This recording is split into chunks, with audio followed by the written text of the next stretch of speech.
All right, hello and welcome back to One Man Battery. Once again, my name is Ben, and this is a channel dedicated to everything Columbus Blue Jackets. We're back here with episode number 3, which is the second in my off-season review of the Jackets and the moves that they've made so far this off-season. If you haven't already, check out my video on the recap of the 2022-23 season. Also, my review of the coaching changes this offseason.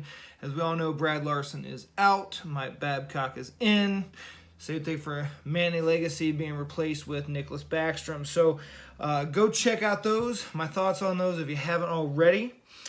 Today I'm diving into the Jackets' off-season moves, primarily in the trade market, because we really haven't seen a whole lot outside of the trade market, at least not with free agency. Of course, we had the Damon Severson sign and trade, which we'll get into. But beyond that, outside of re-signing a few guys, a couple of two-way contracts, we really haven't seen much out of the Jackets in free agency right now. So today I'm going to be diving into that trade market. Again, we haven't been too active on the free agent market, probably because we signed Johnny Gaudreau last offseason. We also extended Patrick Laine, so not much to shore up on the free agent market there, not to mention the Eric Branson signing as well, but very active in the trade market so far this season. So shouldn't really come as a surprise as we were trying to be active in building the defensive core, especially with all the injuries to the blue line last year. Jarmo Kekalainen definitely felt like that was an area where we needed some depth to overcome those injury issues. And again, our blue line was absolutely wrecked by injuries. And you can see the season recap for more on that. So the front office definitely prioritized developing depth in along the blue line this year. So June 6th, we go out and we trade for Ivan Provorov with the Flyers. Nice little 3-team trade there, also involving the LA Kings, which we've been involved with the LA Kings with the Korpisalo-Gavrikov trade earlier in the season. Provorov initially sent to the Kings with Hayden Hodgson and Cal Peterson, Sean Walker, and then a prospect, Helga Grans. Philadelphia then sent their defenseman Kevin Connauton to the Jackets for the Kings' first-round pick in 2023, second-round pick in 2024-25. And then Provorov and Connauton were swapped for each other. You got to love those 3-team trades and all the complexity they bring to the table. But bottom line, we picked up Ivan Provorov. And Provorov was drafted by the Flyers in 2015, 1 pick ahead of current Blue Jacket and new teammate Zach Werenski. It was largely thought those two popular defensemen, which one is going to go where? Well, obviously, then they went back-to-back. Provorov to the Flyers, Werenski to the Jackets. And Provorov's career got off to a nice start. Finished 9th in the Calder voting his rookie year. And he was behind some pretty big names. So, that's pretty respectable. But the last 3 years, he's had some down years. Depending on who you ask, on the other side of this trade, the Flyers come out the winners. Danny Briere, the Flyers GM, looks like he came out the better GM in this deal. Reality is Philly's in a rebuild. Provorov wasn't seen as part of that rebuild, and he didn't seem to be too happy about being part of a rebuild anyway, so Briere sends him off to the Jackets. And, Provorov initially seems excited to be here, to be in Columbus. Seems excited for a change of scenery. We'll see if that helps him get back to his typical self. And we'll see if he benefits from the change of location. And we'll see if that's a good move for the organization moving forward. We'll see. He's got 2 seasons left on his deal. And he's set to be paid $3.85 million and $4.6 million in those seasons. So it's going to be interesting to see how it works out and how the front office handles that moving forward. I'll get into that a little bit more. The other big name, obviously, I mentioned it earlier, Damon Severson. We got him in a sign-and trade with the Devils. That happened 3 days after the Provorov trade, so we were hitting the big time early on in the offseason. Severson, again, the longest tenured New Jersey Devil at the time, but wasn't really seen as part of the plans moving forward, or they didn't see eye to eye on a few things. I have to look into that a little bit more. But I think an 8th year was kind of the sticking point there. Again, I'd have to double check that. But bottom line is Severson signed an 8-year, $50 million deal with the Devils, and then he was shipped to Columbus for a 3rd-round pick in this year's draft. So, again, the sign and trade there. Thing is, Severson was set to become an unrestricted free agent on July 1st. It was clear he was going somewhere else. And so from the Devils' perspective, sign and trade makes sense. Severson gets the deal that he wants, and the Flyers get something in return instead of just letting him go for nothing. So the deal made sense on that level. From the Jackets front office perspective, they got the guy they wanted. Jarmo Kekalainen said, we've been eyeballing this guy for a while, and he is a priority guy. So I think he was at least seen from the front office perspective, seen as the primary target in the offseason. Again, bolstering that depth on the blue line. Again, though, just like with the Provorov trade, depending on who you ask, the Jackets come out the loser again in this deal. Okay, Severson is 28 years old, and then 8 years, if he finishes out the deal in Columbus, that puts him at 36. We'll see if he gets better with age. It's a long-term deal, and he's a decent financial hit. So we'll see how that goes. He was mostly on the 3rd pairing in New Jersey, which, depending on who you ask, seemed to work for him. He's definitely more of an offensive-minded defenseman. Is prone to some defensive mistakes, particularly clearing the puck and those kind of things. But he does bring offense to the table. He'll give you 30, 40 points a season, but the plus-minus rating, obviously, for a defenseman is kind of a big deal. And that can be a concern. He was +9 last year, but that seems to be kind of the anomaly for his career. And with these 2 moves, I honestly don't know what to make of them just yet, simply because I don't know how the front office views this team. Again, as I mentioned in my season recap, we were seen as kind of a trendy playoff pick after signing Johnny Gaudreau, so I think the front office feels like we're there, but obviously the season got derailed by injuries. Can we be that kind of team that makes the playoffs? Are we kind of in a win-now situation? A lot of good young guys, a superstar in Johnny Gaudreau under contract for 6 more seasons now. Obviously, Patrick Laine under contract too. Reality is we made the playoffs 4 straight seasons from 2016 to 2020, and then we haven't made the playoffs for the last 3 years. There are some things that suggest we are in a bit of a rebuild or a retool. I wouldn't say total rebuild, but at least a retool. High draft picks, trying to build that young core, trotting out a young lineup. Obviously, last season, a bit of a necessity doing that, but again, we're trotting out a fairly young lineup.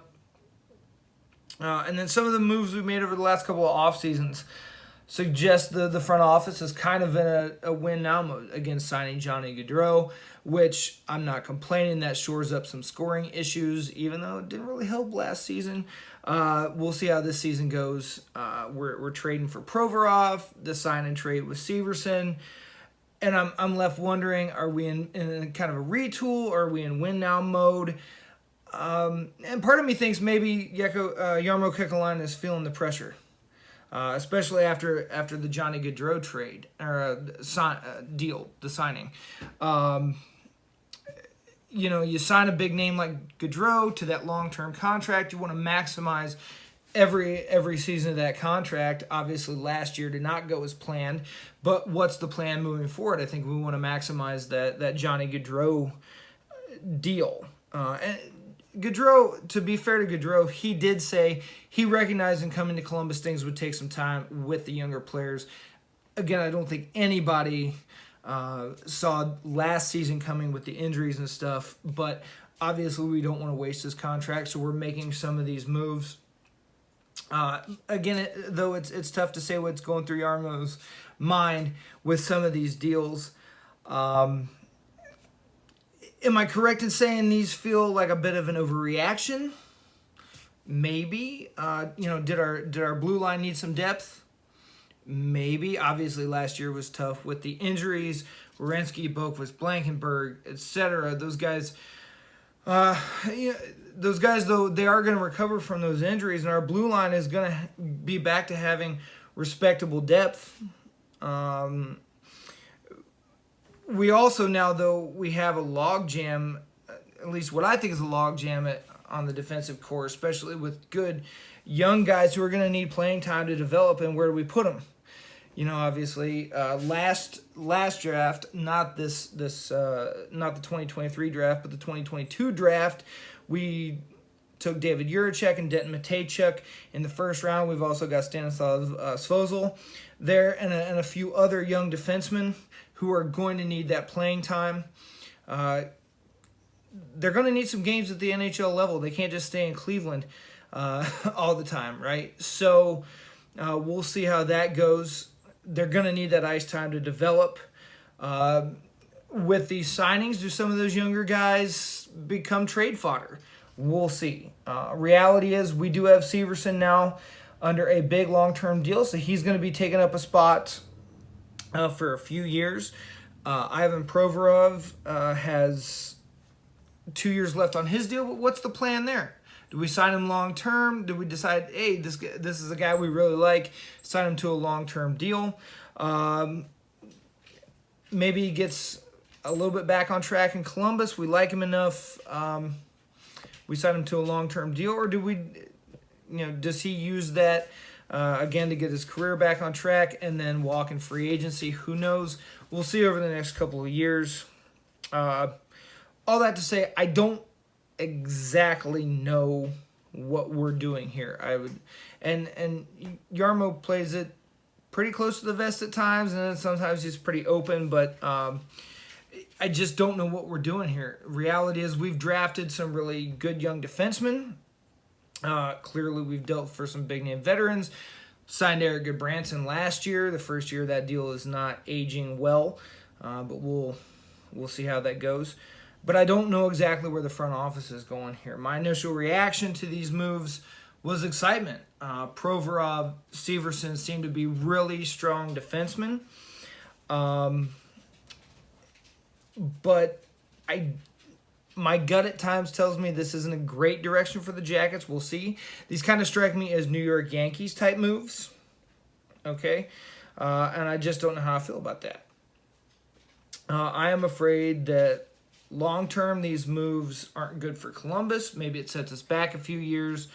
And not something you want to do when you have a superstar like Johnny Gaudreau under contract for 6 more years potentially. At the same time, I can see these moves as moves that initially give our young defensemen time to develop. And we get to that blue line depth that we're looking for. Maybe pairing young guys with these veteran defensemen could work out well. And doing that with Severson and Provorov could prove to be smart moves in the development of the younger guys. We'll see how the front office wants to proceed with that. David Juracek in particular, and I'll do this when I get to the season preview with the defensemen and the position previews. David Juracek is viewed as a stud who is ready to move up to the NHL right now. He had a short call-up with Columbus last season, didn't go the best, but he's viewed as a guy who's kind of ready to take that next step. So do you bring him up? You pair him with a veteran defenseman like a Severson or a Provorov, who's your top pairing even. So we'll see how those things go. Is it a smart move in the development of the younger guys? Who knows what the long-term plan is. But to wrap up, to this point, we haven't been too active in free agency, but beyond the Severson sign and trade, kind of the weird both worlds kind of thing where it's free agency, but it's also a trade. So there's really not much to cover at that point. And after these deals, the Jackets don't have a lot of cap room to work with to pursue much. And I think what we wanted in Provorov and Severson, so we'll see how that goes. We'll see again how free agency goes the rest of the summer. More to come on that with position previews, obviously. In regards to everything else, let me know in the comments what your thoughts are on this topic. What do you think of these moves? Am I completely crazy in my thoughts here? Do you think I'm wise to be wary of the moves the front office has made at this point? What's the direction of the franchise? Are we in win now mode? Are we doing a slight retool? Even a rebuild? I don't see it necessarily as a rebuild, but is that the direction? Maybe some kind of awkward in between. I'm not really sure. All I know is we got Provorov, we got Severson, and that may be it for the offseason as far as the trade and free agent market. We'll see whatever else is coming down the pike at that point. But again, thanks for sticking with me to the end. If you've done that, as always, leave a like. Subscribe to the channel. That really helps me out, especially when I'm trying to get off the ground. Leave a comment in the comment section. Let me know your thoughts on this subject. Provorov, Severson, direction of the franchise, all that good stuff. As always, we'll see you again. Appreciate all the support, and we'll see you with the next video.